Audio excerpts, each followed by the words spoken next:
Assalamualaikum warahmatullahi wabarakatuh. Perkenalkan saya Royan Aziz Gifari SH.MH, salah satu dosen atau tenaga pengajar di Fakultas Syariah dan Hukum, Program Studi Hukum Keluarga. Saat ini saya juga menjadi seorang peserta di peningkatan kompetensi dosen pemula. Dalam rangka kegiatan tersebut, saya akan menampilkan video terkait dengan praktik mengajar. Selamat menyaksikan. Bismillahirrahmanirrahim. Assalamualaikum warahmatullahi wabarakatuh. Alhamdulillah, alhamdulillah ma ba'du. Selamat datang kembali di mata kuliah yang teman-teman tunggu. Kalian dalam satu minggu itu kan 3 SKS berapa mata kuliah? Hanya ini ya? Ya, selamat datang di studi kasus hukum kewarisan. Nah, kita akan bertemu di sini selama 3 SKS, berarti kurang lebih 10 jam ya ke depan. Sebelum daripada itu, teman-teman, mari kita kondisikan diri dulu. Kita manifestasi diri dulu. Semoga dalam pelaksanaan perkuliahan ini teman-teman diberikan kesehatan, diberikan keberkahan, dan juga kesuksesan di masa yang akan datang. Oke, menyambung dari pertemuan sebelumnya terkait dengan bagaimana kita akan membahas studi kasus hukum kewarisan, kita masuk kepada materi terkait dengan ahli waris pengganti. Saya yakin teman-teman di sini semua tamatan pondok pesantren nih kayaknya. Jadi sudah paham betul terkait dengan fikih mewaris ya. Ya. Di semester kemarin kita bahas hukum kewarisan, ada yang dapat nilai C? Nggak ada. Semua dapat nilai A ya. Oke, nah ahli waris pengganti ini teman-teman, sebagaimana kita bahas dalam mata kuliah di semester ini, studi kasus itu banyak masuk kepada ranah yang bersifat ijtihadi. Nah, salah satunya adalah ahli waris pengganti. Nah, tapi sebelum saya masuk kepada materi inti, teman-teman, kuncinya ahli waris pengganti itu di Indonesia diberlakukan secara hukum. Oke, notes-nya itu dulu. Tapi ada satu potongan video di TikTok yang cukup FYP, teman-teman, terkait dengan pembahasan ahli waris pengganti. Boleh ditonton dulu ya, untuk jadi refleksi teman-teman.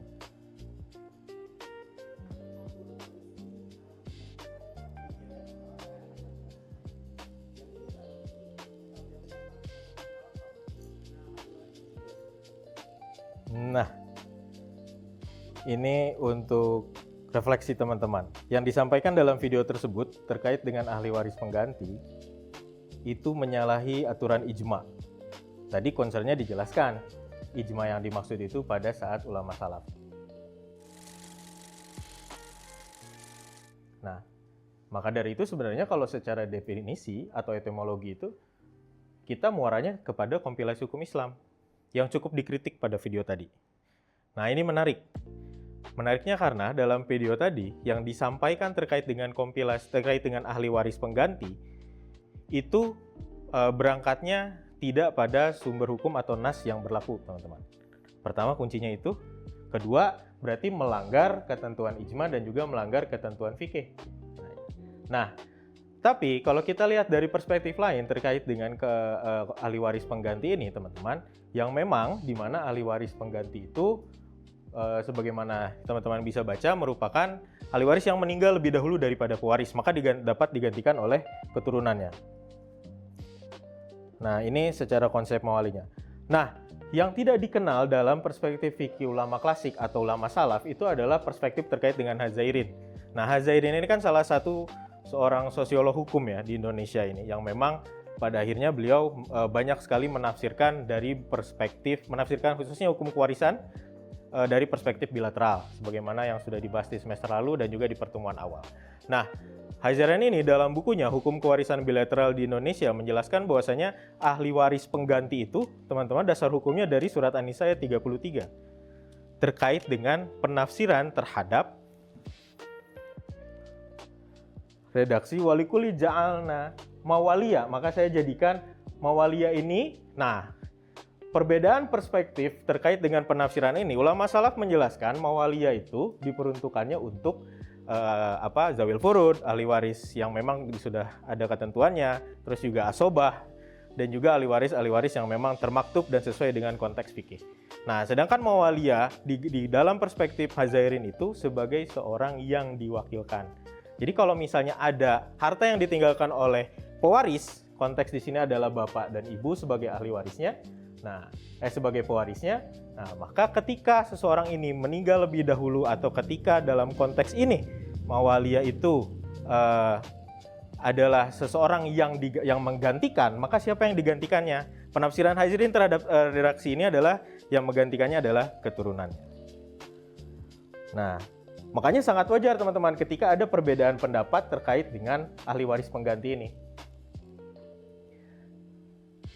Jadi kalau kita melihat unsur kenapa pada saat ulama salaf di saat itu berijma yang dimaksudnya itu adalah ijma terkait dengan bagaimana hukum kewarisan, tapi di dalamnya tidak menjelaskan bahwasanya dalam proses ijma itu ada ahli waris pengganti. Walaupun dalam perspektif patrilineal, Zaid bin Sabit itu sebagai seorang sahabatnya Rasul, berarti kan sekretaris pribadi ya, seorang sekretarisnya Rasul, salah satu seseorang yang mengkodifikasi dan juga memaktubkan Al-Quran, beliau cukup concern terhadap hukum kewarisan. Nah, beliau menjelaskan terkait dengan cucu sebagai seorang zawil arham, gitu ya, sebagai seorang zawil arham yang memang memiliki hak untuk menggantikan ahli waris. Dalam konteks di sini, kalau cucu berarti seorang anak.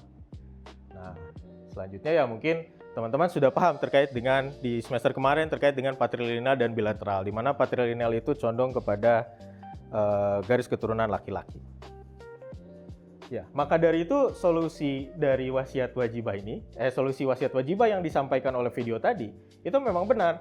Jadi peraturan perundang-undangan di Mesir itu menjelaskan konteks wasiat wajibah itu diperuntukkan bagi seluruh yang seharusnya menjadi ahli waris dalam konteks ini tapi terhalang.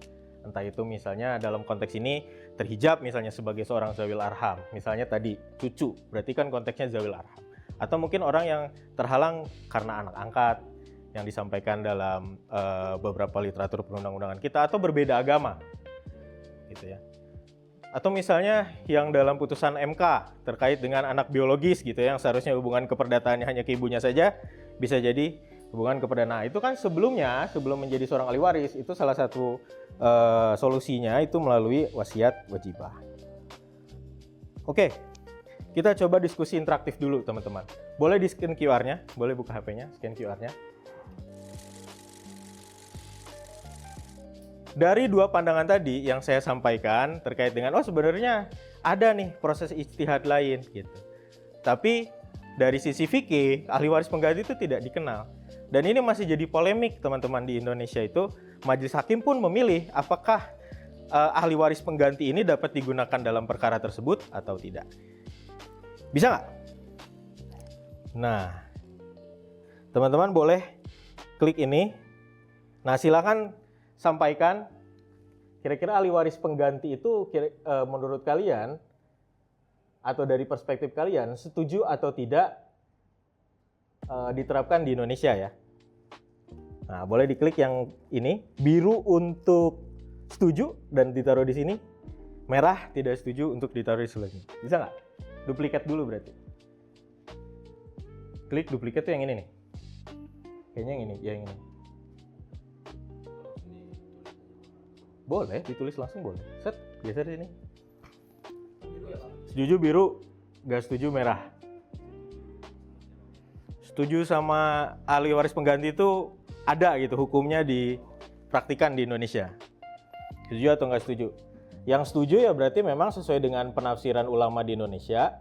Yang tidak setuju berarti kita pakem terhadap konteks ijma ulama salaf. Kenapa setuju dengan ahli waris pengganti? Atau tidak setuju? Boleh. Mikro setuju atau tidak setuju? Saya pribadi tidak setuju Bapak terkait konsep ahli waris pengganti. Kenapa? Pertama, Hazairin sendiri adalah ulama yang kita kenal hanya di Indonesia saja. Sedangkan dalam perspektif dunia keislaman, ijma itu haruslah mewakili seluruh ulama yang ada di dunia, pendapatnya. Jadi secara ini saya tidak sepakat.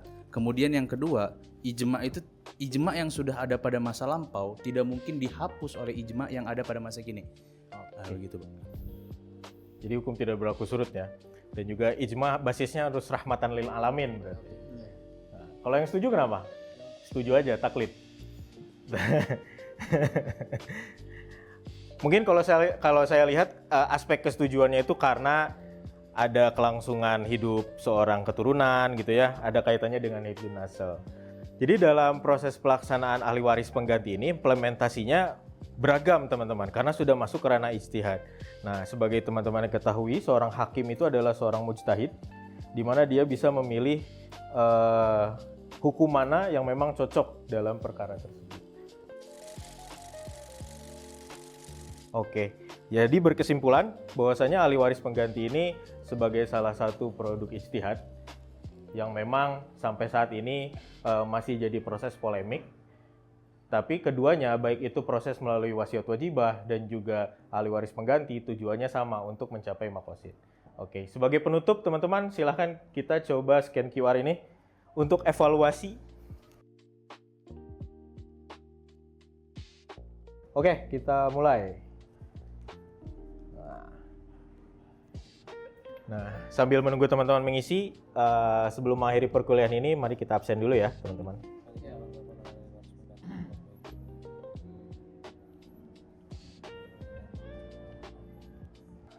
Ada hasilnya?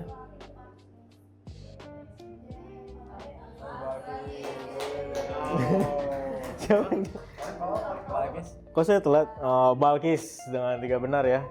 Dan juga sama Mikro ya saingannya. Jadi, dari 50 soal luar biasa benar semua ini. Paling bawah siapa? Nggak usah. Paling bawah jangan. Nggak usah. Jangan. Oke. Dengan adanya evaluasi ini berakhir perkuliahan kita. Nanti saya ucapkan terima kasih banyak teman-teman. Nanti dipersiapkan untuk pasca UTS kita mencoba menyusun artikel ilmiah dan juga risalah perdamaian harta waris. Ya. Terima kasih banyak. Mohon maaf dengan segala kekurangannya. Saya akhiri. Assalamualaikum warahmatullahi wabarakatuh. Waalaikumsalam.